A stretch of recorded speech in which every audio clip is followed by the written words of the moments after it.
Nous sommes le vendredi 13 mars 2026. Mesdames et messieurs, fidèles téléspectateurs, bonjour et bienvenue à ce nouveau numéro de l'émission Bonjour le Faso. Merci de votre fidélité. Aujourd'hui, c'est vendredi, l'occasion pour nous de souhaiter Juma Moubarak à tous les musulmans et qui nous suivent présentement. Bonne prière de vendredi. Et puis, bien sûr, on souhaite également aux fidèles chrétiens bon temps de carême parce que vous le savez, cette année, le carême chrétien et le jeûne musulman se coïncident.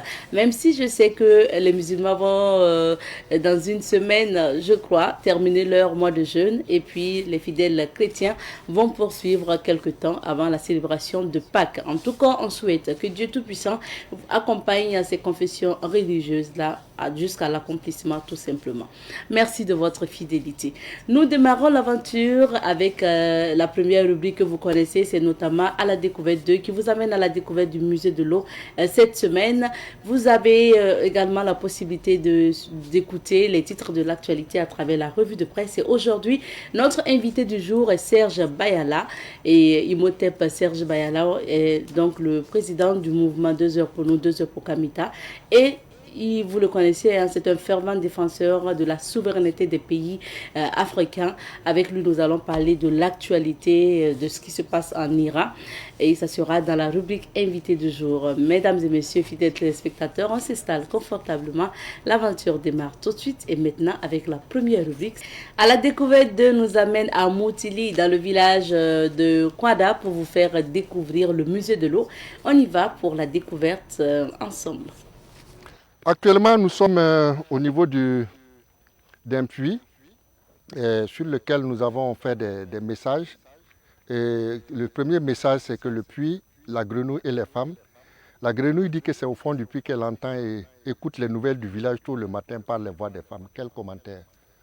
En fait, le puits, c'est le lieu de rencontre, de socialisation, de courtoisie, d'éveil, de solidarité entre les femmes. Et tôt le matin, c'est 3 heures du matin quand le coq se réveille et qu'il vient et que les femmes commencent à aller chercher de l'eau. Alors, les commentaires qu'on peut retenir au niveau du puits, c'est que les femmes, dans un premier temps, elles se disent les bonnes nouvelles, elles se disent les mauvaises nouvelles, mais elles se font aussi des rêves. Parce qu'au niveau du puits, elles peuvent décider de faire certaines actions de développement endogènes qui les concernent elles-mêmes.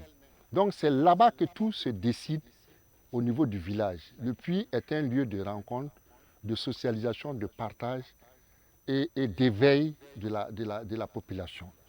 Alors donc on a essayé de montrer ça, mais aussi on essaie de montrer toute l'évolution technologique, toute la chronologie des ustensiles d'exor de l'eau. On a commencé avec des pots de chèvre au tout départ pour le transport, le stockage de l'eau. Par exemple, cette puisette que vous voyez est à base de peau de bœuf. Et elle peut aller jusqu'à des profondeurs de 60 à 120 mètres dans le puits.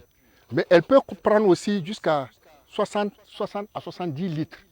Parce que c'est comme c'est une peau avec l'eau, elle s'étanche et elle s'agrandit. Alors vous voyez, c'est vraiment la fabrication traditionnelle. C'est fait par des forgerons, des artisans locaux, mais qui montre aussi toute la pénibilité que les femmes vont chercher de l'eau. Alors, après, on a d'autres types de puisettes, qui sont des puisettes à base de chambre à air, qui sont venues avec, j'allais dire, la période coloniale, où lorsque les véhicules ont fait leur apparition. Et cette puisette va toujours avec ce qu'on appelle le hameçon. En Djoula, on l'appelle surkou, en Moré, on l'appelle le yarga. C'est ce qui va permettre donc d'aller repêcher la puisette lorsqu'elle tombe dans le puits. Ensuite, on a d'autres types de puisettes qu'on a essayé de montrer. Là, on est sur des bidons maintenant sur tout le territoire national et même toute la sous-région de l'Afrique. Les gens ne font qu'utiliser des bidons d'huile de récupération. Et ça, c'est extrêmement dangereux parce que ce sont des matériaux non biodégradables et qui vont polluer notre environnement. Il faut qu'on fasse très attention. Et ça, c'est des cris de cœur aussi que le musée lance pour ces genres de questions de pollution de l'environnement auxquelles souvent on ne prend pas conscience. Et cette pomme que vous voyez, ça s'appelle la pomme Brio. La pomme Brio est une pomme française qui a été inventée en 1932. Donc ça veut dire qu'elle a pratiquement 90 ans aujourd'hui. Et c'est l'Église catholique qui a introduit cette pomme dans les paroisses en son temps. dans sa mission, de sociale, l'Église aussi avait aidé à approvisionner les populations en eau potable. Donc cette pompe, c'est une pompe qui est venue de l'Europe, de la France plus précisément. C'est la plus ancienne des pompes. Bon, malheureusement, toutes ces pompes actuellement ne fonctionnent plus. On n'a que quelques pompes India volontaires qu'on revoit, qui sont actuellement les pompes les plus prisées sur le territoire national. Nous travaillons aussi sur les robinets. Le musée de l'eau aussi, on est en train de faire la collection de toutes les têtes de robinet. Voilà, on va travailler sur les différentes têtes de robinet qui existent sur le Burkina et les compteurs d'eau. Parce qu'on n'est pas passé du puits au robinet sans qu'il y ait une histoire. Et c'est ça qui est intéressant à raconter au musée. Donc, on n'a pas sauté d'étape historique. Et en sautant une étape historique, on ne fait pas du bien aux gens.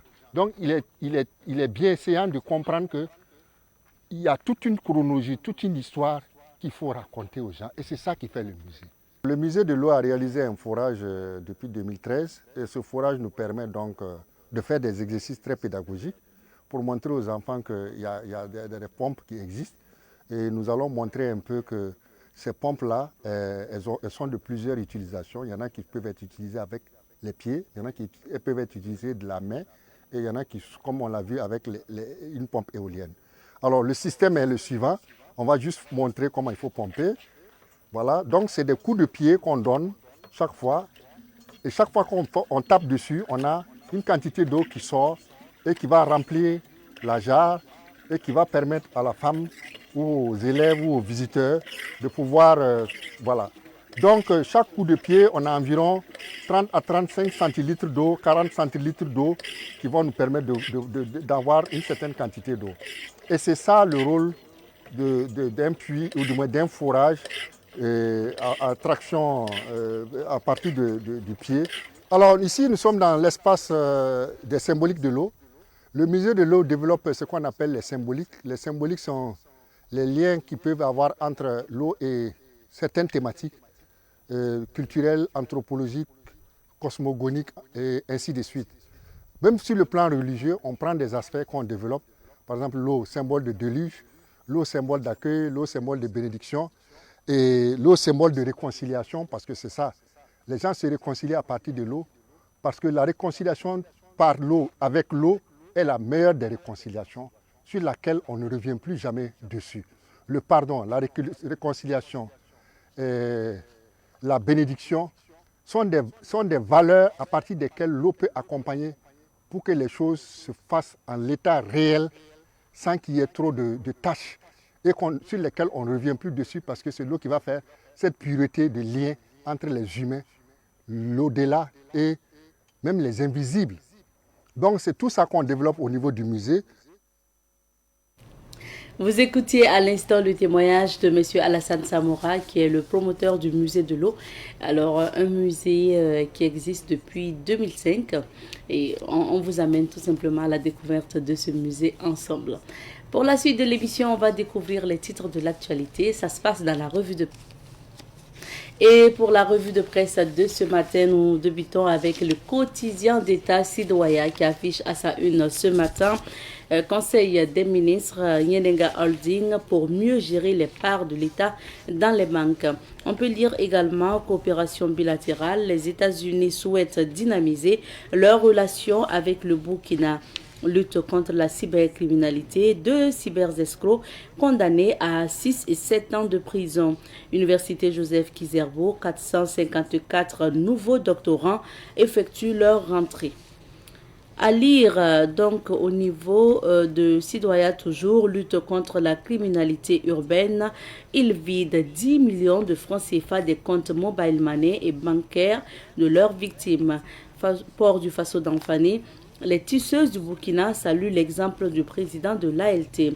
Arrondissement 5 de Ouagadougou, la veille citoyenne prêche la cohésion religieuse. Allons à présent à Bobo Dioulasso pour découvrir la une de l'Express du Faso qui affiche à sa une ce matin création de Nyenenga Holding pour mieux gérer les parts de l'État dans les banques. Dans la rubrique Autant le dire de l'Express, rupture collective, un symbole fort de fraternité au Burkina Faso, Ruth de Legma. Les riverains du tronçon Medersa-Salam-Grand-Pont se réjouissent. Journée mondiale du rein. En 2024, l'insuffisance rénale chronique a causé 1301 décès au Burkina Faso. Vente de pain aux abords des gares, des vendeuses crient à la rareté des clients. SNC Bourg 2026, jour J, moins 43. À présent, le quotidien, qui affiche à sa une Jacqueline Nikema, arbitre international burkinabé. Mon rêve, c'est d'arbitrer la finale de la CAN et pourquoi pas la Coupe du Monde.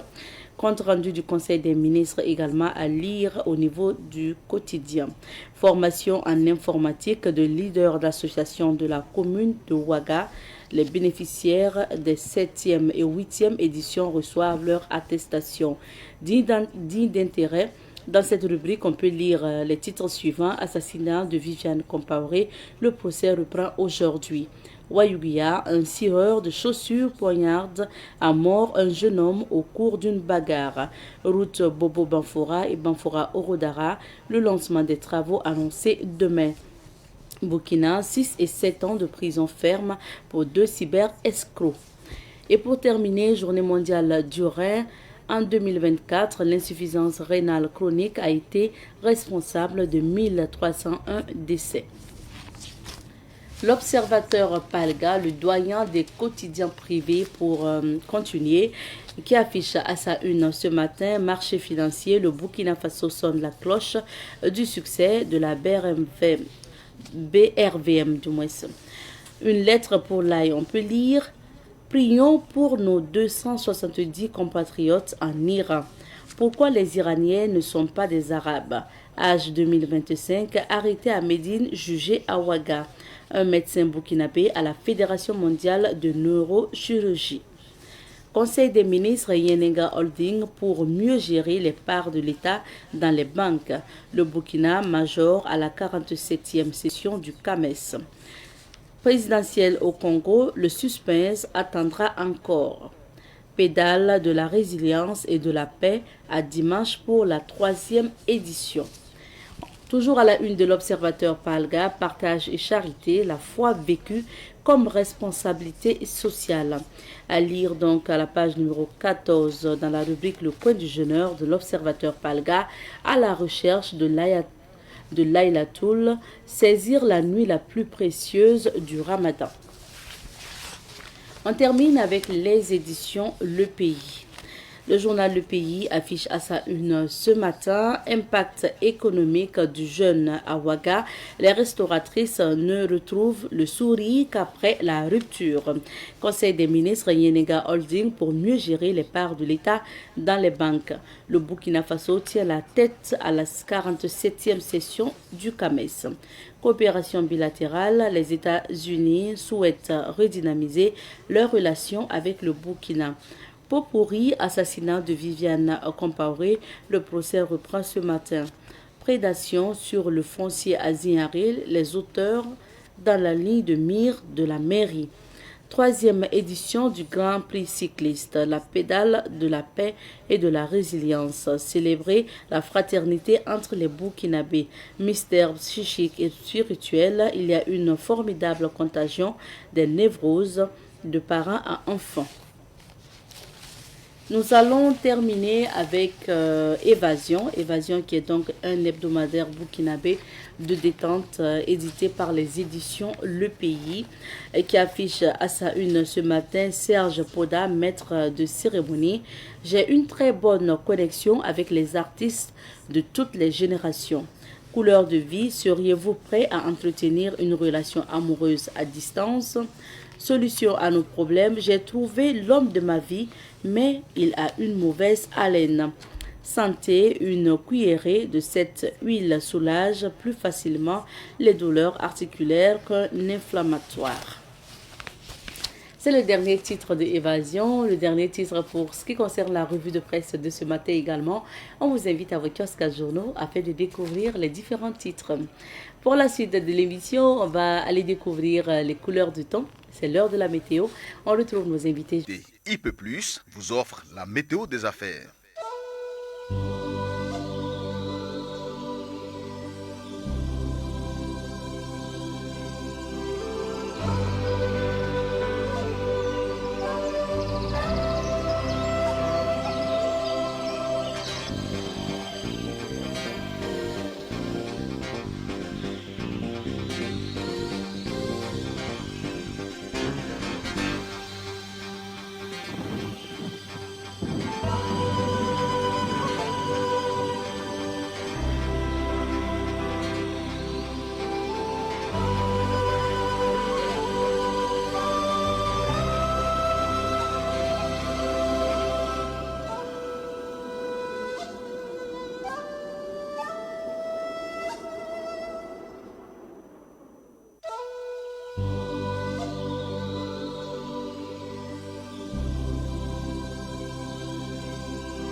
météo des affaires vous a été offerte par la société IP+, le numéro 1 du haut débit.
Savan TV, la télévision des nouvelles idées.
Savan TV, la télévision des nouvelles idées.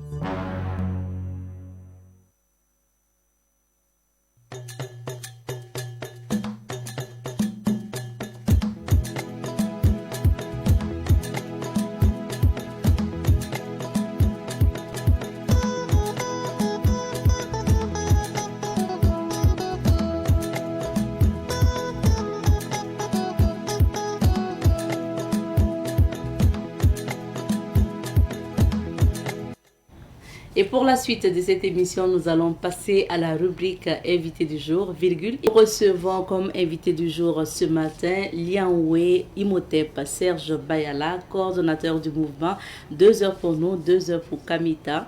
Avec notre invité, on va parler de l'actualité, surtout de cette guerre au niveau donc de l'Iran. Alors on va dire attaque surtout américano-israélienne contre l'Iran. On en parlera. Bonjour. Oui, bonjour Monsieur Madame Bayala, Kina. comment vous allez? Oui, c'est un grand bonheur. Vous avez très bien prononcé mon nom. Ah oui? C'est un honneur que vous me faites. Ouais. Merci C'est beaucoup. rare, hein? Tant mieux alors. Oui. C'est bien en même temps de rappeler ce que ça signifie aux téléspectateurs. Oui, Liangui, c'est celui qui est venu avec son baluchon accroché, qui signifie celui qui est venu avec tout pour mener son combat. En termes littéral, quand tu nais, moi je suis né sur la route, Oui. et en naissant sur la route, parce que la maternité est située à 9 km, et ma maman, j'ai voulu la soulager très tôt, et donc je suis descendu. Et vous savez, il y a les circonstances quand tu nais avec le cordon ombilical qui lie le cou, et donc tu descends avec tout, je ne vais pas décrire. Donc en langue aussi, en lila, quand il y a ces circonstances qui entourent la naissance, l'enfant est prénommé Liangui. Ah, d'accord. C'est bien noté. Merci beaucoup. Alors, vous poursuivez votre 3e cycle à l'université Joseph Kizerbo. Exactement. Et avec les crises, les chevauchements des années, c'est vraiment aussi des années académiques à l'université. Comment ça se passe pour vous, les recherches Oui, il faut dire que j'ai la grâce et la grande bénédiction d'avoir une assistance, une sorte de directoire de thèse qui parvient vraiment à orienter, à rendre plus précis l'étude. Et il faut dire que c'est une étude que nous avons tenté nous avons entamé en 2021 et autour des imaginaires et les représentations culturelles dans les changements sociopolitiques en Afrique. Rien qu'hier, je regardais des manifestations dans le Cancan, c'est en Guinée, où je voyais des femmes moitié nues avec des soutiens-gorge, juste de quoi être protégées au niveau du bassin et tout, et avec des spatules, des spatules de sauce, des spatules de pâtes et tout. Et moi, ce sont ces choses-là que je veux analyser la portée politique. Qu'est-ce que ça transmet comme message? Et vous savez que dans un passé récent, il y a 10 ans quand même, il y avait des ballets qui ont quitté leur univers classique, des spatules qui ont quitté leur univers et leur biotope naturel pour se retrouver à la place de la révolution. Est-ce qu'une spatule, sa place, c'est la cuisine ou c'est la place de la révolution? Pourquoi il y a ce transfert de rôle? Durkheim appelle ça le transfert de rôle ou le transfert de compétences. Et qu'est-ce que ça signifie quand ça quitte la cuisine pour être sur la place de la révolution? Quels sont les messages symboliques que ces objets-là passent? Et je veux analyser ça au Mali, au Niger et au Burkina, en lien avec les aspirations de cette jeunesse qui veut du changement. Donc comment la spatule peut porter un désir de changement et comment ça match l'imaginaire des gens en termes d'effets communicatifs. Parce que quand on présente ces objets, celui qui présente a le sens, celui qui reçoit aussi, c'est ce que ça veut dire. Je me souviens, c'est Sandrine Nama, lors de la marche des spatules des dames, Sarah Sérimé, Julie Congo, je pense c'est le 27 octobre 2014. Alors, et on disait que la police avait barricadé tout à partir de la maison du peuple. Et quand les femmes ont sorti leurs armes, les spatules, eh bien, les policiers étaient en train de chacun demander à l'autre, il faut laisser le passage. Donc ça veut dire qu'il y a une compréhension partagée. C'est laquelle? Et quels peuvent être les effets de cette compréhension-là sur les revendications que les gens ont? Ah oui, c'est vraiment une belle thématique. On vous souhaite beaucoup d'inspiration et on a hâte de voir les résultats de ces recherches. Surtout que ça va prendre en compte le Burkina, le Mali et le Niger. Je dirais que je suis l'ancêtre de l'AES scientifique. Ah oui. Parce que c'est 2021. 2021, avant même la concrétisation et la création de l'AES. Oui. On a hâte de voir la soutenance de... Voilà. Oui, merci bien. Alors, question d'actualité pour poursuivre, M. Bayala. Les États-Unis ont envoyé un émissaire pour échanger d'ailleurs avec le ministre des Affaires étrangères burkinabé. Il a parlé de reprise normale de la coopération après un moment d'incompréhension entre les États-Unis et le Burkina. Quelle est votre lecture de cette situation? J'avoue que s'il y a quelqu'un qui peut comprendre la dynamique de la coopération internationale américaine, c'est que il ne jouirait pas de toutes ses facultés. Je ne pense pas qu'aucune école de diplomatie les plus futées peuvent avoir une lecture linéaire ou non linéaire de la diplomatie américaine. On souffle le chaud, on se présente le froid, tantôt on présente la capacité de négociation, tantôt on brandit les armes et tout ça. Donc quand vous avez en face un partenaire qui peut dupliquer son attitude, j'avoue que c'est quand même complexe. Mais ce que l'on comprend, c'est que les États-Unis voient le Sahel comme un enjeu à équidistance avec le monde entier. À partir du Sahel, tu as équidistance avec l'Asie, tu as équidistance avec les Amériques elles-mêmes, tu as équidistance avec l'Europe et avec le reste du sud de l'Afrique. Donc c'est stratégique par sa géographie, le Sahel. Donc le Sahel qui est présenté souvent comme un assemblage de sable dépourvu d'enjeux, d'intérêts, de quelque chose de précieux, est tout l'inverse parce que sa géographie offre à n'importe quelle entité qui le contrôle une capacité de contrôle et une capacité de dissuasion à travers le monde. Je pense que les États-Unis comprennent cela.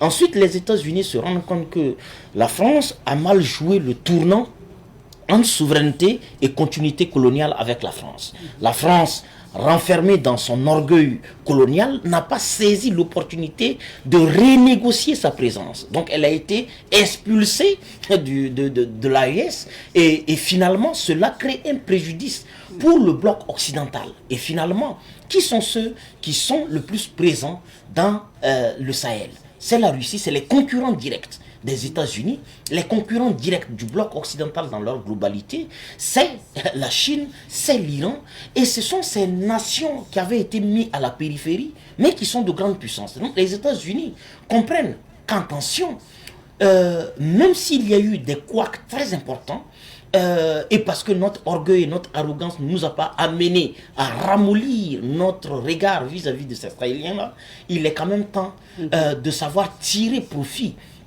en revenant et en tentant de renégocier leur positionnement. Et je pense que c'est en réponse au fait que ces pays-là passent totalement ou basculent totalement vers Moscou ou basculent totalement vers la Chine ou l'Iran, qui sont les ennemis jurés de la diplomatie américaine, leurs adversaires les plus coriaces et les plus menaçants. Donc les États-Unis reviennent par la fenêtre pour négocier ce qu'ils avaient refusé en bombant la poitrine devant la porte, et elle a même trompé la France, parce qu'aujourd'hui la France est tout écœurée de voir qu'au moment où les États-Unis les ont poussés à quitter le Sahel en leur disant de rester sur leur position figée, finalement le partenaire qui les a conseillés à cette posture, lui-même revient par les persiennes et tente de souffler à l'oreille des diplomates du Sahel. Attention, nous on est là, on est capable d'avoir des partenariats équilibrés. C'est aussi ça l'hypocrisie et l'ingratitude en matière de diplomatie et en matière de rapports entre nations, pour dire que les rapports ne sont pas scellés par l'amitié, c'est scellé par les intérêts. Et les intérêts peuvent toujours trahir les amitiés. Les intérêts s'en foutent de vos amitiés, de vos liens sentimentaux et tout le reste. Et les États-Unis sont là, et je pense que ça donne une grande capacité à notre diplomatie collective haïtienne, qui est très offensive, qui est très éclairée et qui est très enclin des questions et des enjeux en cours en ce moment, de pouvoir tirer véritablement profit. Mais je voudrais aussi et surtout, je sais qu'ils en sont conscients, ce serait maladroit de penser que les États-Unis fondent leur diplomatie sur des principes. Ce serait une illusion et une erreur très grave. S'il y a des principes, il faut juste symboliquement y faire confiance, mais attention, il ne faut pas dormir sur la parole de l'Amérique. Elle n'a pas une parole d'honneur, elle n'a pas une parole digne. On sait qu'elle allait capturer Nicolas Maduro au Venezuela, alors qu'il y a plusieurs élections, et c'est des élections qui venaient même de se dérouler. Elle est en ce moment en Iran, en train de bombarder, de faire crépiter ses armes les plus redoutables, et en même temps, elle est au Sahel en train de négocier. Bon, c'est à cause de ça que je dis que s'il y a quelqu'un qui peut comprendre le fonctionnement de la diplomatie américaine, bon, c'est que c'est certainement un extraterrestre. Parlons justement de la guerre américano-israélienne contre l'Iran. On pourrait dire aujourd'hui que l'Iran aussi est déchaîné, parce qu'on a vu le nouveau guide iranien, Mojtaba Khamenei, appelé à la résistance et pour venger justement les tueries perpétrées par les États-Unis et Israël. Est-ce que ça veut dire qu'on n'est pas près de la fin finalement? Oui, très clair. Et il faut savoir qui est ce nouveau ayatollah, le Mollah Khamenei. C'est quand même le fils de celui qui a été bombardé alors que lui-même semblerait dans les parages. Et il aurait simplement été blessé. Il y a perdu ses enfants et sa femme. Et je ne sais pas à quoi peut ressembler un homme qui a subi la furie, la méchanceté, la cruauté à ce point où on tue ton épouse, ton enfant, on tue ta femme. Et c'est pour ça que les États-Unis se sont lourdement trompés, comme ils en ont l'habitude, par l'enfumage de la démocratie, des droits de l'homme, de l'humanitaire, le même enfumage envoyé en Irak, en Syrie, au Pakistan, envoyé en Libye. C'est le même enfumage. La démocratie devient comme des outils de marketing qu'on présente pour être le prétexte par lequel on agresse une nation. Mais les Iraniens savent très clairement que ce qui est en cause n'est pas le fait que Donald Trump est sensible ou les Américains sont sensibles aux droits humains. Si c'était le cas, en Californie, il n'y aurait pas des gens massacrés, tués, des enfants de 7 ans, de 12 ans, massacrés devant leurs écoles pour le simple fait qu'ils n'ont pas de papiers en régularité. Et ils n'ont pas de bombes atomiques, ces enfants. Ces enfants n'ont pas commis de délit contre les États-Unis. La seule faute qui leur sera affectée, c'est simplement qu'ils n'ont pas de papiers à jour. Et pour ça, les États-Unis tuent, ils massacrent, ils mobilisent l'armée collective dans des États, aux États-Unis là-bas. Donc s'il y a préoccupation en matière de respect des droits de l'homme, alors les regards devraient être orientés vers les États-Unis et tous les pays du monde entier devraient déployer des contingents armés pour protéger les populations civiles de cette armée ou de cette administration Trump qui agresse. Mais tout compte fait, nous savons que les motifs pour lesquels les États-Unis sont principalement en Iran, c'est la question énergétique. J'avoue qu'ils ne sont même pas capables de défendre l'idée ou la thèse selon laquelle c'est pour empêcher l'Iran d'avoir l'arme atomique.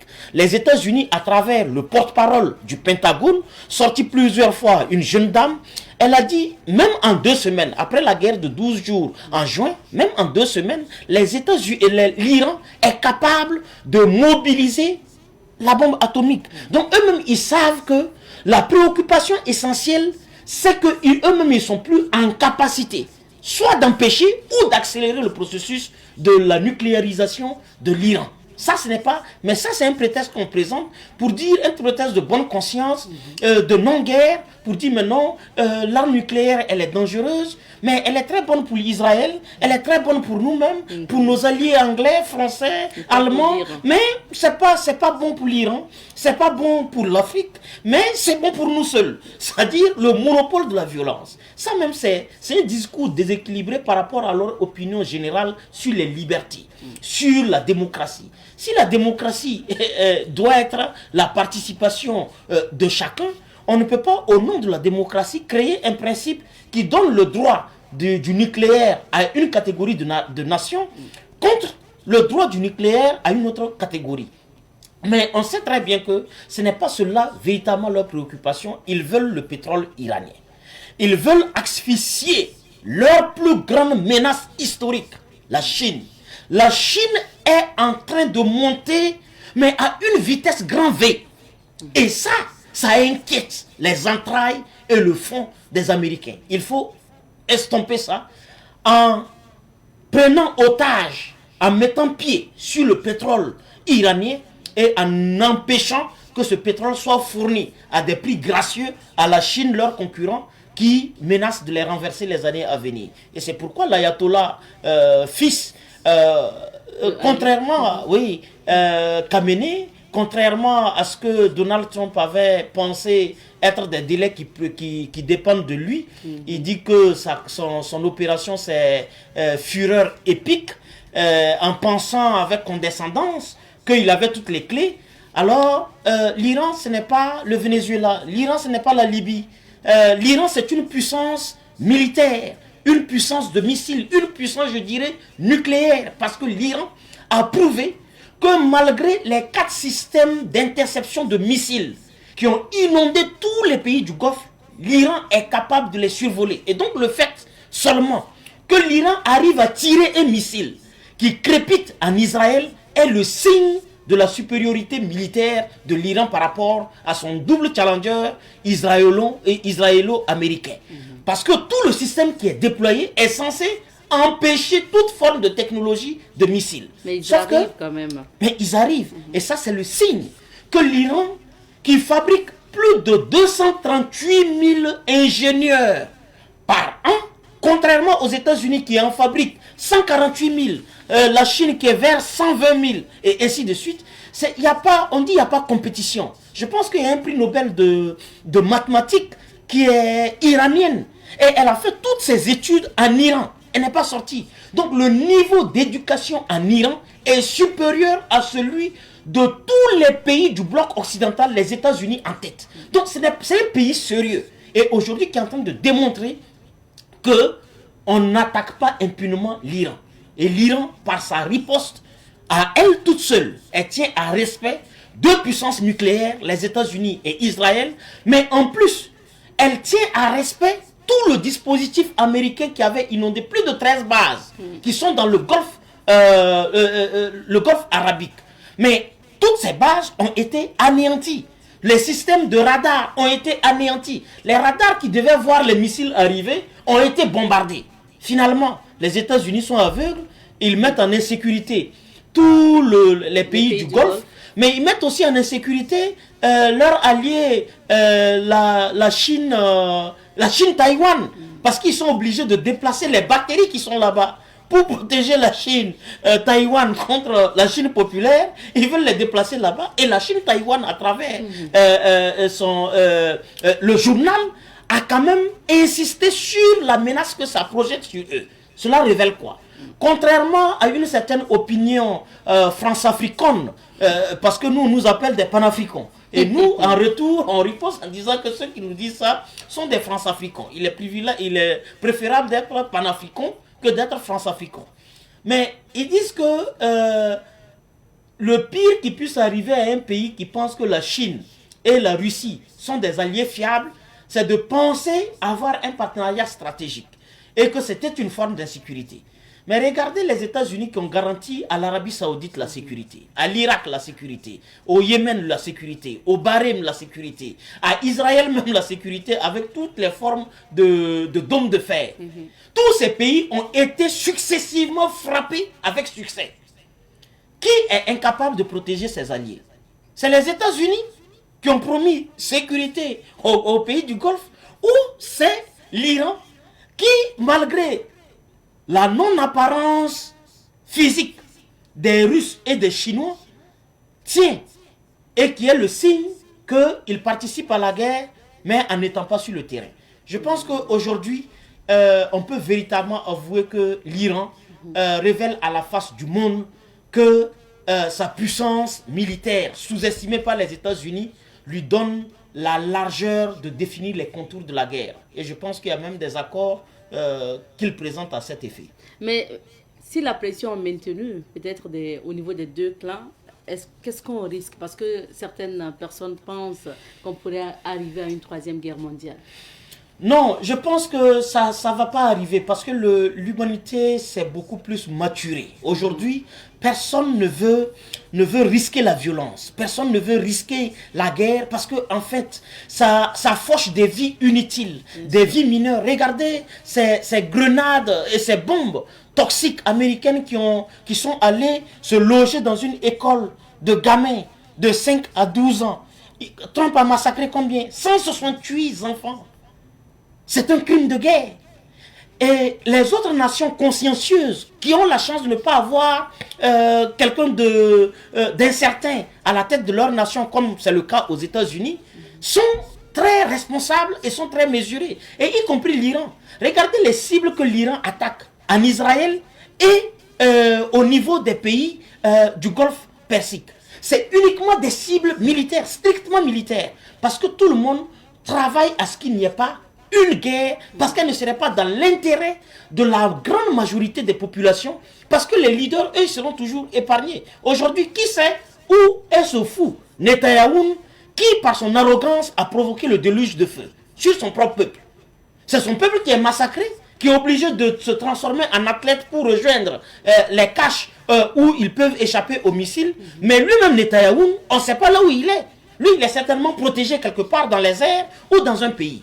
Donc, des nations comme la Chine, comme la Russie, jouent l'équilibre de la terreur pour empêcher l'avènement d'une troisième guerre mondiale, parce que la première et la deuxième sont venues de l'arrogance et je dirais même de l'idiotie des dirigeants occidentaux qui ont créé un chaos. Et ce chaos, tout le monde sait ce que ça a coûté. Mais l'avantage surtout que nous avons aujourd'hui, c'est que l'Iran, à elle toute seule, est en train de révéler au monde entier qu'il fut un temps où les États-Unis ont été une puissance militaire. Mais elle a décidé d'y mettre fin.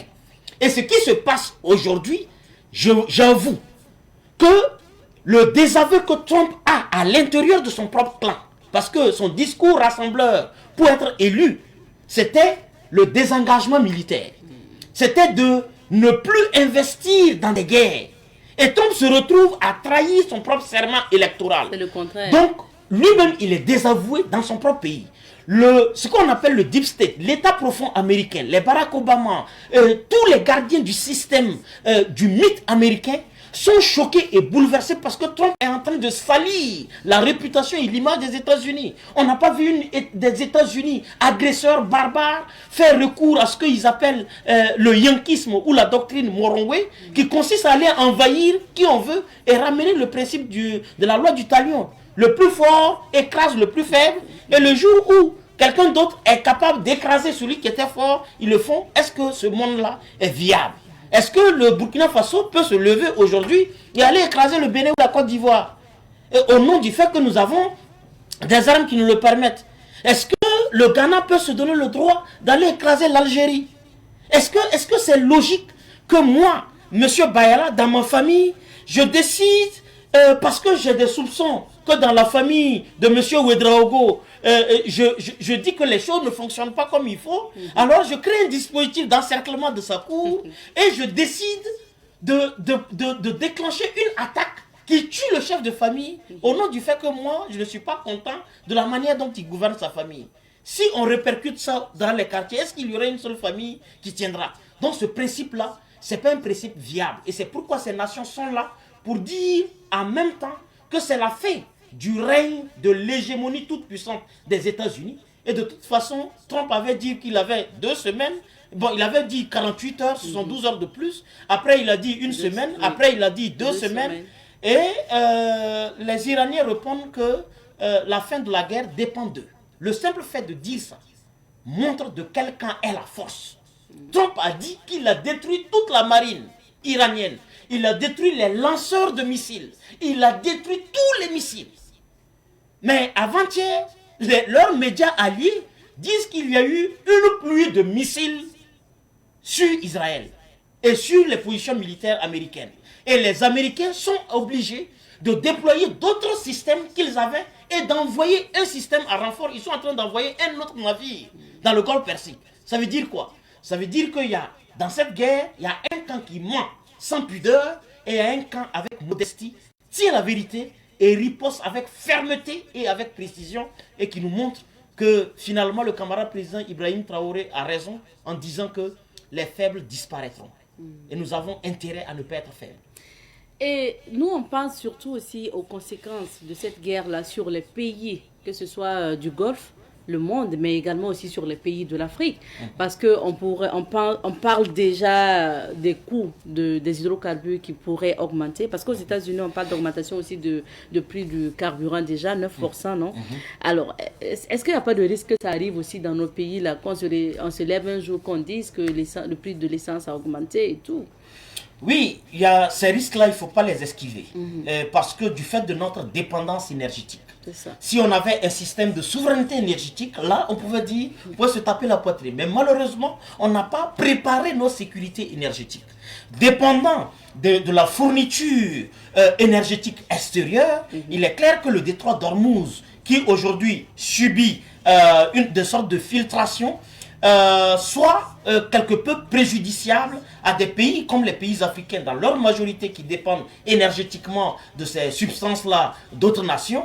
Mais c'est aussi là qu'il faut saluer le courage de la rupture de certaines relations diplomatiques incestueuses, gagnant-perdant, que nous avons longtemps entretenu avec les pays du bloc occidental, mais qui sont aujourd'hui vomis et jetés aux gémonies du monde. Parce que finalement, ce sont ces pays-là qui auront une hausse vertigineuse des prix des hydrocarbures et de tous les produits afférents.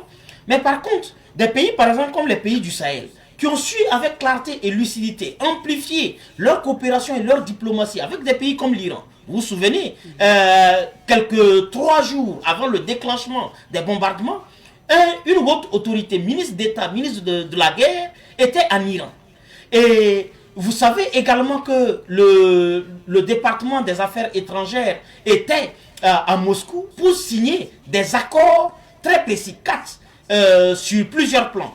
Je pense que cela, on sait que la Russie est très grande pourvoyeuse d'énergie, de pétrole.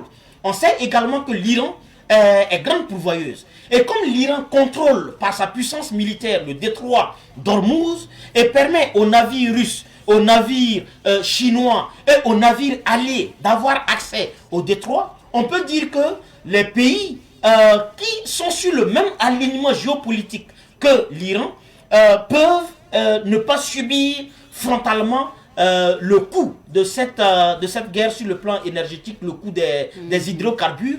Mais tout compte fait, il y aura un choc. Il faut que les populations en soient préparées. C'est malheureusement en cela qu'on dit que la guerre, même si elle apporte des victorieux, elle est toujours perdante pour tout le monde. Est-ce que les alliances vont se recomposer forcément dans cette guerre-là? Est-ce que forcément on va avoir des blocs? Oui, très clairement, ces blocs sont, je dirais, en filigrane. Déjà dessinés? Oui, ça c'est dessiné. Vous voyez presque tous les pays occidentaux, même si certains dirigeants, comme le président d'Espagne, critiquent ouvertement le président Donald Trump et sa posture de Yankee dans le Golfe Persique, on voit quelque part que les élites françaises, Macron qui voulait envoyer un certain bateau, oui, c'est un navire de guerre, Charles de Gaulle, en direction du Golfe Persique, quand il a reçu quelques échos des drones iraniens, le grand navire Charles de Gaulle a fait un détour pour aller vers la Grèce. Ces gens montrent très clairement qu'ils critiquent de l'intérieur la posture américano-israélienne qui les expose et expose leurs faiblesses, qui étaient jusque-là non connues. Les gens pensaient quelque part que le mythe de la puissance militaire occidentale était une réalité, mais par cette guerre, on découvre que c'était des dômes en papier, des dômes perforés qu'ils avaient et qui n'ont aucun système de sécurité à leur échelle. Mais tout compte fait, tous les pays occidentaux, l'Allemagne en tête, soutient les États-Unis.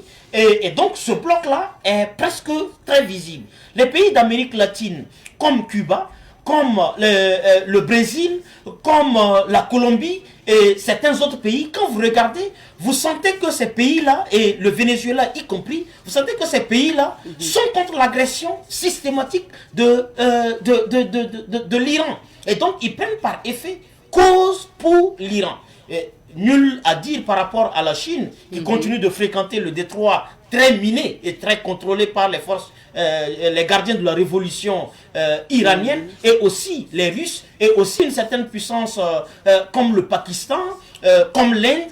Et je pense que ces gens-là sont en train de se reconfigurer autour de l'Iran. Même si c'est pas dit, même si c'est pas dit, même si c'est pas officiel, on sait que par exemple au Sénégal il y a par exemple un bicéphalisme. On a un Diomaye qui condamne l'Iran, qui riposte aux attaques subies et qui attaque les pays du Golfe. Et vous avez un Sonko qui lui indexe l'agresseur. Vous avez un Diomaye qui prend pour... En même temps, au Sénégal, actuellement, oui, il y a un bicéphalisme au sommet de l'État. Oui. Là, on peut dire qu'il y a une incertitude. Mais pour les pays du Sahel, même s'il n'y a pas un communiqué officiel, on sait de quel vent, vers quel côté le vent sahélien souffle. Et on sait que des puissances comme l'Afrique du Sud, c'est une puissance qui s'aligne dans le cadre des BRICS, derrière la Chine, la Russie, le Brésil. Et le président Ramaphosa était avec le président brésilien Lula tout récemment. Et ça faisait partie des questions qu'ils évoquaient, mais en reconnaissant que le droit international est aujourd'hui menacé par les États-Unis qui pensent qu'au nom de leur puissance militaire en papier ou en caoutchouc, là, ils peuvent menacer et intimider tout le monde. Alors, en le disant comme ça veut dire que tacitement, ils ne se reconnaissent pas dans le bloc occidental. Je pense que ces blocs-là sont perceptibles et une reconfiguration du monde est en train de se faire. Et je pense que les BRICS vont jouer une sorte de bouleversement géopolitique, un tournant qui va amener le droit international à être sécurisé, non plus par une forme d'unipolarité, mais par une garantie de multipolarité.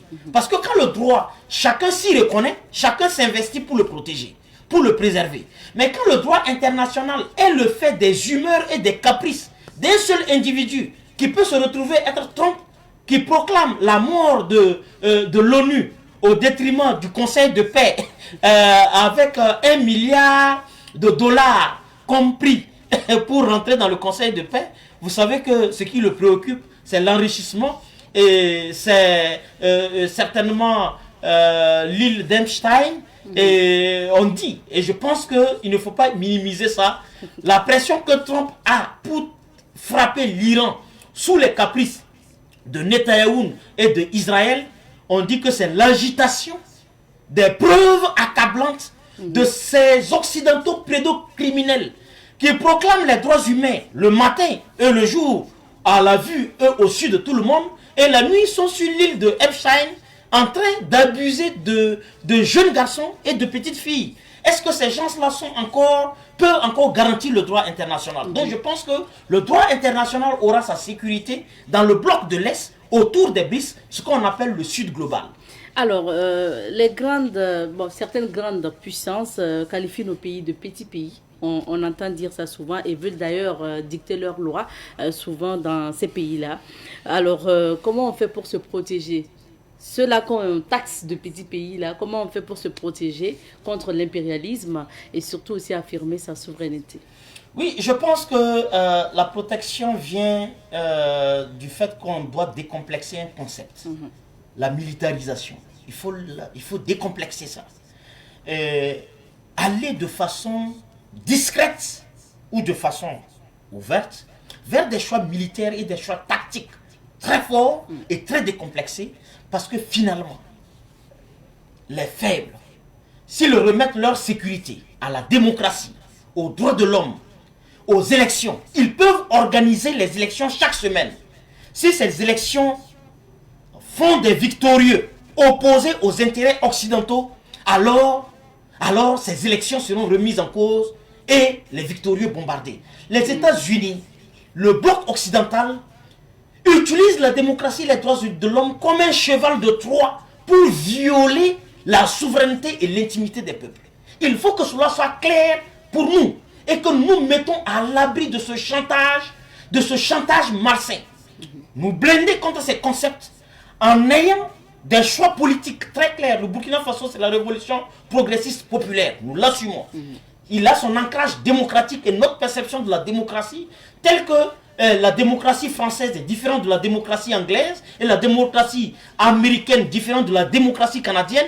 Alors nous assumons notre part de conception démocratique et personne ne doit nous imposer une lecture de la démocratie selon ses humeurs. Nous ne sommes pas des Français et les Français ne sont pas des Burkinabés. Donc c'est tout à fait logique que la démocratie française ne ressemble pas à celle du Burkina et que celle du Burkina ne ressemble pas à celle américaine. Chacun met la démocratie aux couleurs de son histoire et de sa géographie et de sa culture. Mais c'est surtout pour sécuriser tout ça, il faut s'armer. Il faut s'armer le matin, s'armer à midi et s'armer le soir et entre minuit et le petit matin, s'armer encore. Je le dis de façon décomplexée parce que si ce n'était pas ça, qui aurait préservé ou protégé l'Iran? l'Iran a pris au moins de 1979, avec l'arrivée de l'ayatollah Khamenei, jusqu'à aujourd'hui, si l'Iran n'avait pas investi dans la science, si l'Iran n'avait pas investi dans l'armement, qui aurait empêché le Yankee américain, le gangster, le shérif américain, Donald Trump, d'attaquer et d'effacer? Sa prière avec Israël, c'est d'effacer l'Iran. Mais qu'est-ce qui permet à l'Iran de préserver sa dignité, sa souveraineté et de protéger ses intérêts stratégiques en lien avec le pétrole? C'est son hyper et son ultra armement. Et je pense que les pays du Sahel, peu importe leur taille, on voit un exemple, c'est malheureux, je vais quand même le prendre. La taille d'un pays n'est pas toujours fonction de sa taille militaire. Regardez le Rwanda et le Congo. Et vous saurez que ce n'est pas la taille du pays qui fait systématiquement de ce pays une puissance militaire. Ça peut être un atout majeur. Parce que la taille de l'Iran, par exemple, est un atout majeur que les autorités iraniennes ont su exploiter. Mais quand il y a une inconscience politique, vous ne pouvez pas tirer profit de votre taille. Mais le pays de l'AES, c'est quand même plus de 2 millions ou environ 3 millions de kilomètres carrés.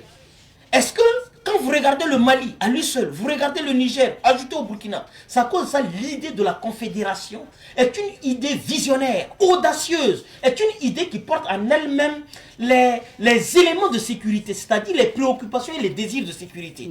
Et je pense que les pays de l'AES sont aujourd'hui confortés dans leur lecture géopolitique du monde, dans leur lecture de l'histoire des dynamiques historiques et des dynamiques sociologiques. C'est pourquoi aujourd'hui, tout concourt à donner raison à l'AES. Que ce soit en Iran, on donne raison à l'AES. Ce soit ce qui s'est passé au Venezuela, ça donne raison à l'AES. Ce soit ce qui se passe entre les pays occidentaux, tout concourt aujourd'hui à dire que l'AES a vu très vite ce que les autres hésitent encore à voir. Merci bien, M. Bayala. Me signale que le temps est terminé. On aura d'autres occasions. Oui. Merci beaucoup pour cette lecture. Et je rappelle qu'avec vous, nous avons parlé de la situation, faut dire la guerre américano-israélienne contre l'Iran. Et je sais que vous savez donc la casquette du moins de M. Bayala en ce qui concerne sa lutte contre l'impérialisme et puis sa défense de la souveraineté des pays africains. Merci beaucoup. Et je rappelle que M. Bayala est le coordonnateur du mouvement 2 heures pour nous, 2 heures pour Kamita. On s'arrête ici pour l'entretien de ce matin. On marque une petite pause et on revient pour la suite.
Savan TV, la télévision des nouvelles idées.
Saban TV, la télévision des nouvelles idées.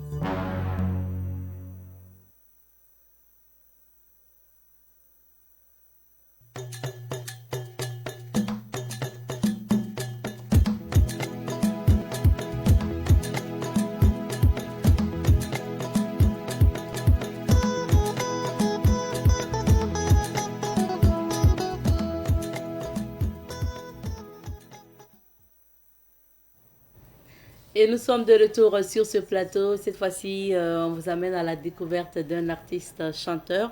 Nous recevons Monsieur Léon Aoué, donc alias Blessly. Bonjour à vous, Monsieur Aoué. Oui, bonjour Tata, comment vous allez? Oh, vous me faites rire, je vais bien, merci. Mais comme on le dit, hein, toutes les femmes sont les mamans des hommes, donc je prends ça. Merci bien. Alors, je rappelle que vous, à travers votre tenue, les téléspectateurs ont dû savoir, vous êtes GSP de profession, donc garde de sécurité pénitentiaire de profession et artiste musicien. Oui, je suis artiste GSP. Je viens de la localité de Pau précisément. Ah oui, voilà. Vous nous venez de Pau pour l'émission. Voilà.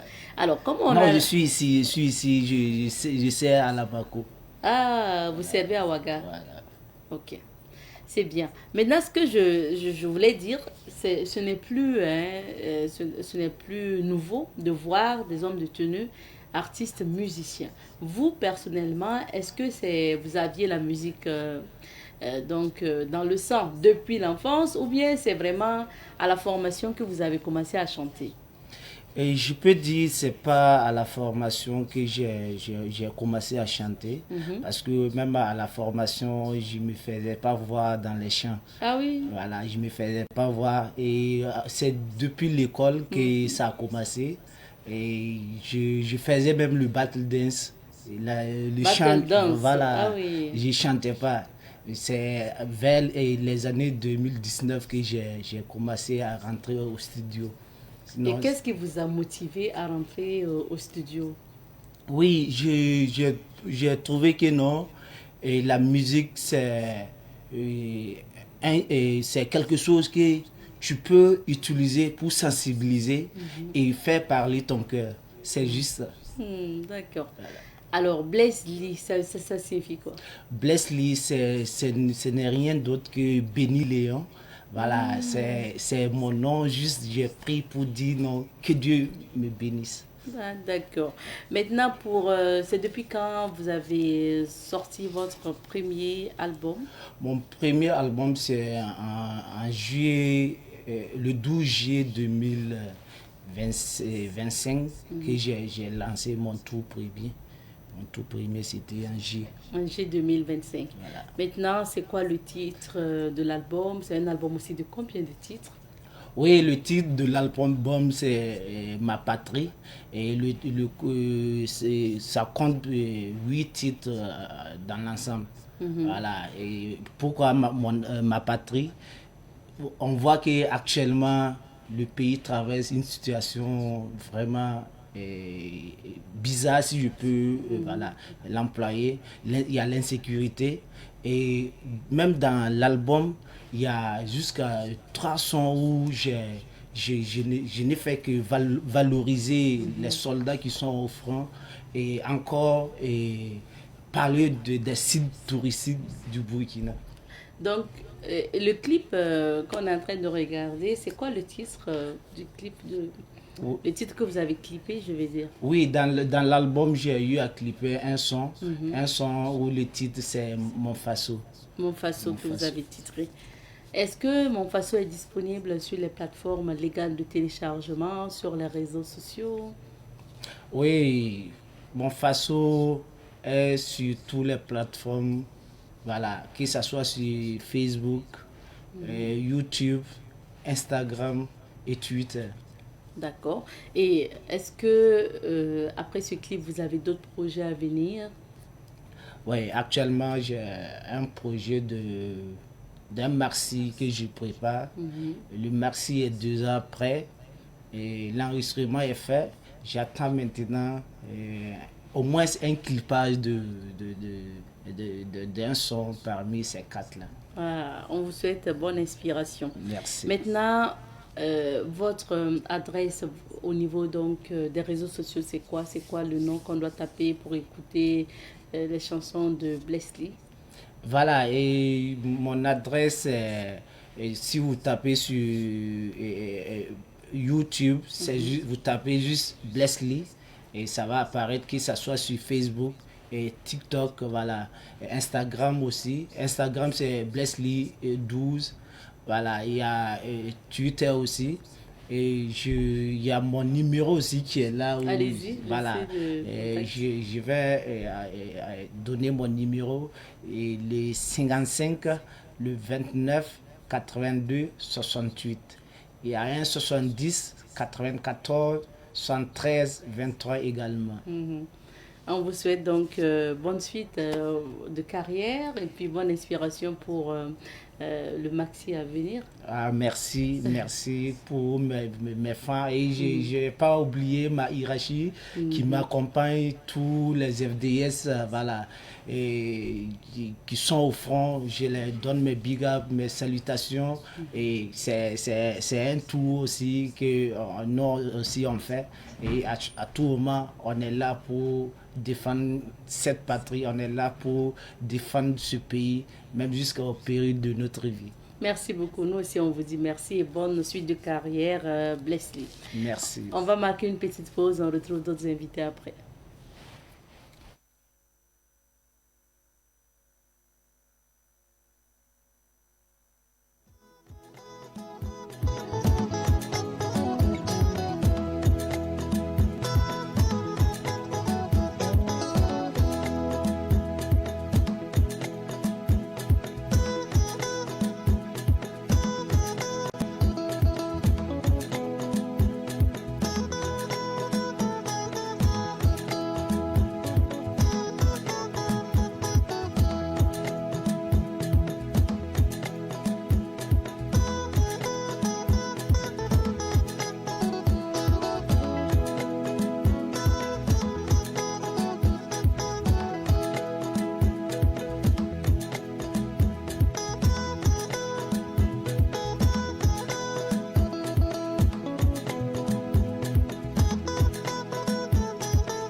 Vous le savez, chaque vendredi, Honoré Onadia nous retrouve pour les rendez-vous du week-end. On y va pour la virgule et on revient.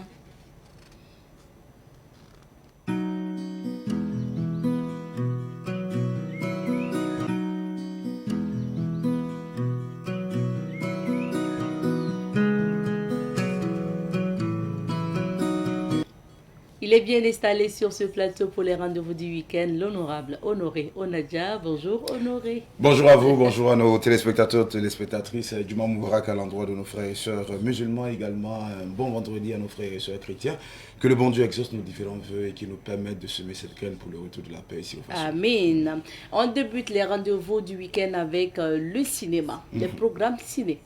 Ciné Nervoya, la demande des cinéphiles, c'est le film qui vous a été proposé la semaine dernière, qui continue son bonhomme de chemin du côté bien sûr du ciné Nervoya, aux séances de 18h30, 20h30 et 22h30, ce pour un prix d'entrée de 2000 et 2500 francs. Ce film n'est autre que la dernière trouvaille de ce grand réalisateur entre la personne de Rodrigue Caboret. Ce film est intitulé Elle. Pourquoi?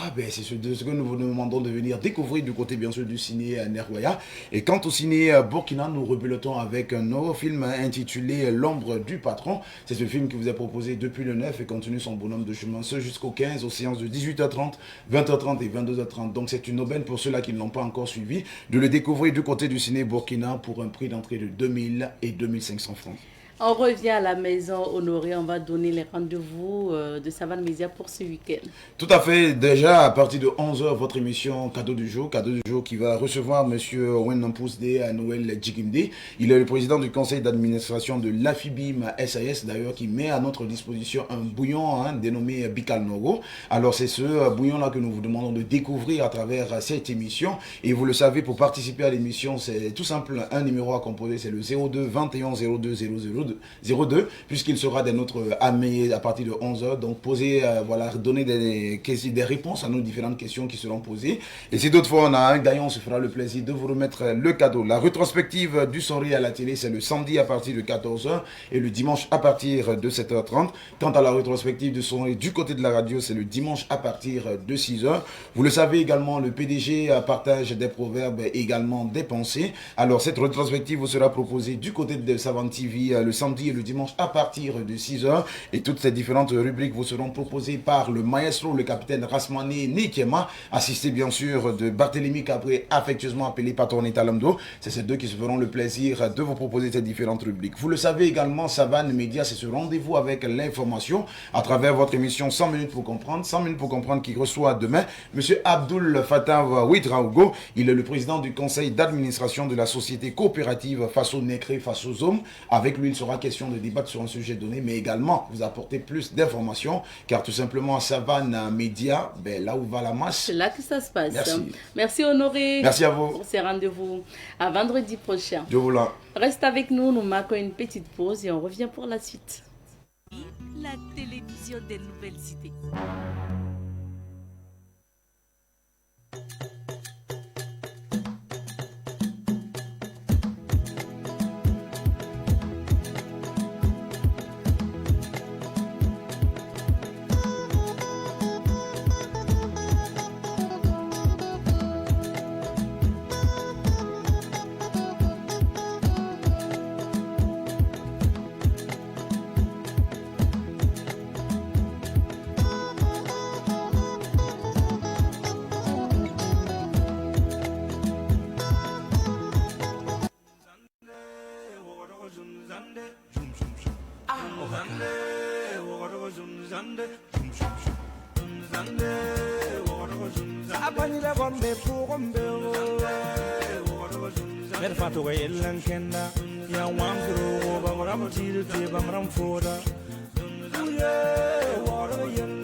Ngam taaba kulum kalam la futa Chaka son problème Water yella yella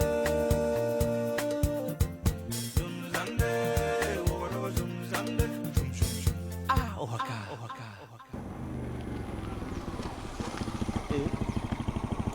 Ya mamu bi Kada ya ma kun kasran ken no Ay kisam la aba atone wa ne chirabtin fango Fola mit mamba wa nin toro Elam tapatenda motere la ra kas kon komi Ay mame na ko golom menga yinga Mam de kas ka wa fundo te balan ken no Ay ti sakaram kena bon jom te lo Yeah université o jom te lo Fotara kas ko bi ay fone kasga lo gon jom ka ba motere panin kaske aba Fona yambe ay mam ninga soma Ay fon ayo motere fe ba le Sokur fo etufni Bo tum songo fni o men ya ti fa Idna mi kab université o kengo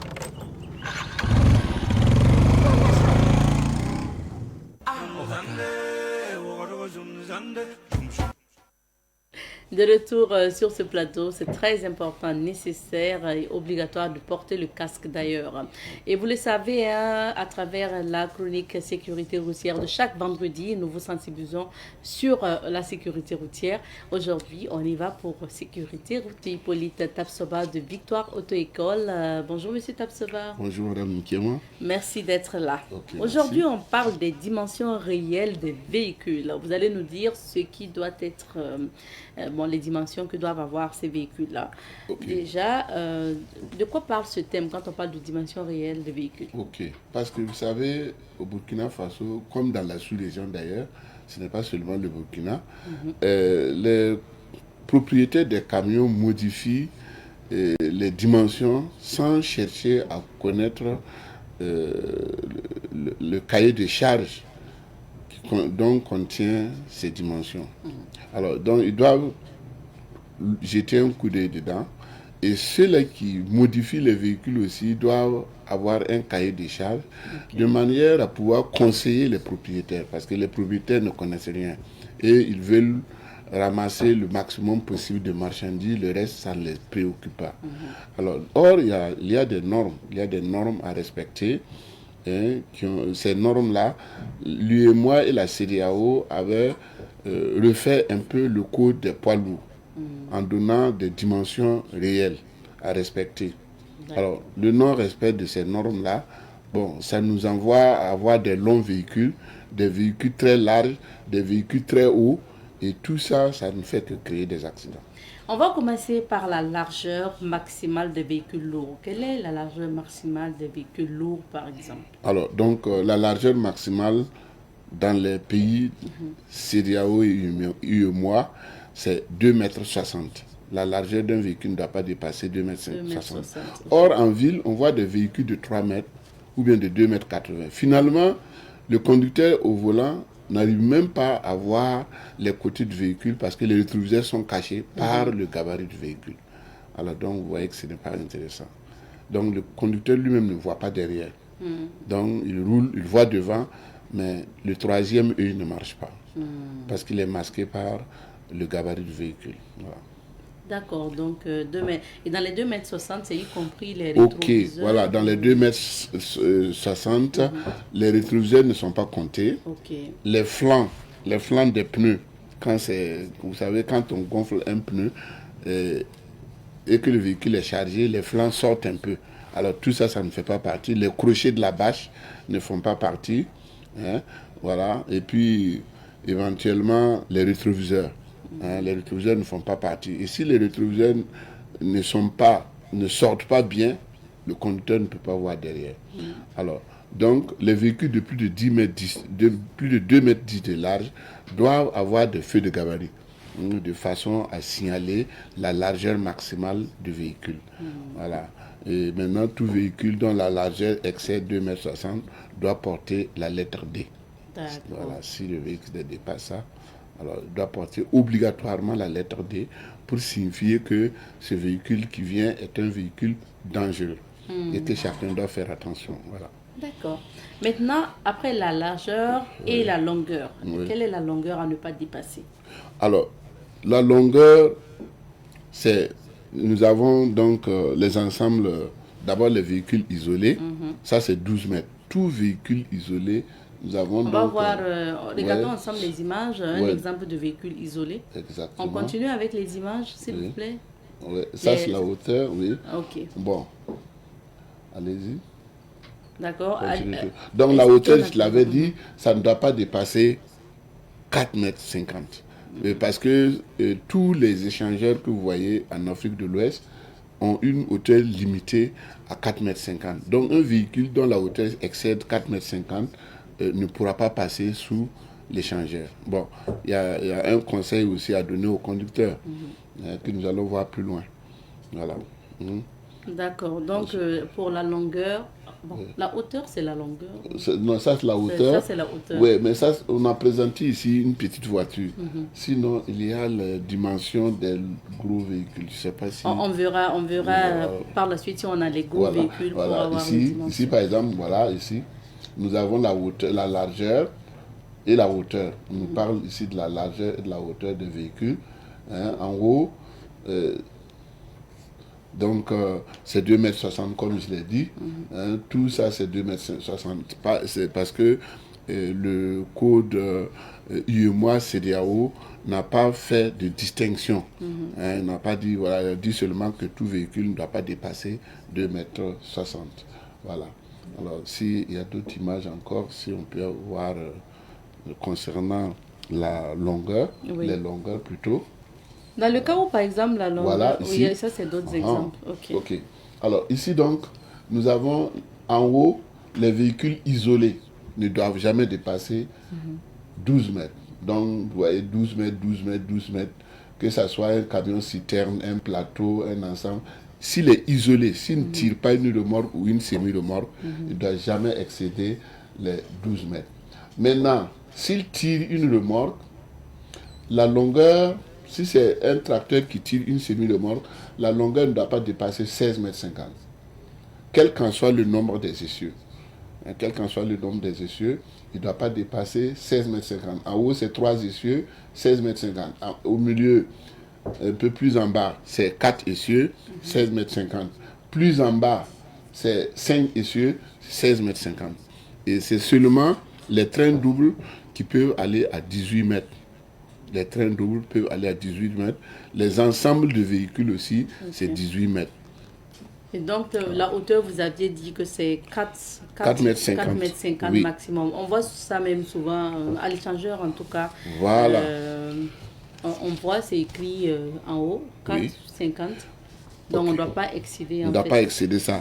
Et souvent, il n'y a pas de panneau. Dans le cas où il n'y a pas de panneau, de toute façon, il est dit au conducteur que si la hauteur d'un endroit n'est pas signalée, de toute façon, chaque fois que le conducteur doit rentrer sous un arbre, un pont, un passage souterrain, un tunnel, ou bien, pourquoi pas, dans un magasin, il doit toujours s'assurer que sa hauteur ne dépasse pas 4 mètres. Okay. Si ça dépasse 4 mètres, c'est à lui de redoubler de prudence. Donc, il faut mesurer la hauteur avant d'entrer. Voilà, sinon, il y aura des dégâts importants. On va terminer par les conseils à l'endroit des conducteurs. Oui, c'est exact. Alors, si la hauteur de votre véhicule dépasse 4 mètres, le conducteur doit faire attention aux ouvrages d'art et aux plantations aériennes. C'est-à-dire les ponts, les branches d'arbres, à l'entrée des passages souterrains, des hangars, des stations et l'entrée des magasins. Donc, tout ça, chaque fois que le conducteur doit rentrer dedans, il doit faire. J'ai vu sur la route de Saponi une fois où un camion a fait tomber tout un grand magasin. Ouais, en voulant forcer. Il a cogné la bordure et puis bon, tout le magasin est tombé. Alors, donc il faut savoir adapter l'allure du véhicule quand on veut rentrer sous ces différents endroits-là, afin qu'il n'y ait pas d'accident grave. Alors, donc, maintenant, il doit veiller au strict respect des hauteurs des véhicules et de leur chargement. Parce que souvent, la hauteur du véhicule lui-même ne vaut pas les 4 mètres, mais plus le chargement, ça peut atteindre ou dépasser les 4 mètres. Et c'est le conducteur qui doit redoubler de prudence. D'accord. Merci beaucoup. Monsieur Tapson, on va s'arrêter ici pour aujourd'hui. Ok, merci. On se retrouvera un autre vendredi. Ok. Et à vous, fidèles téléspectateurs, on va vous dire au revoir. Mais je rappelle que je suis habillée ce matin, tout le long, en tout cas du mois de Ramadan, par la boutique Daoula, située à Ouaga 2000, qui vous propose donc des abayas de luxe, des boubous de prière pour hommes et pour femmes, des sacs à main et des chaussures que vous pouvez aller retrouver au niveau de la boutique Daoula. Alors les contacts sont affichés en bas donc de l'affiche et vous avez la possibilité d'y aller. Merci, on s'arrête ici. Bon week-end à vous et on se retrouve Inch'Allah lundi. Allez, cuisse.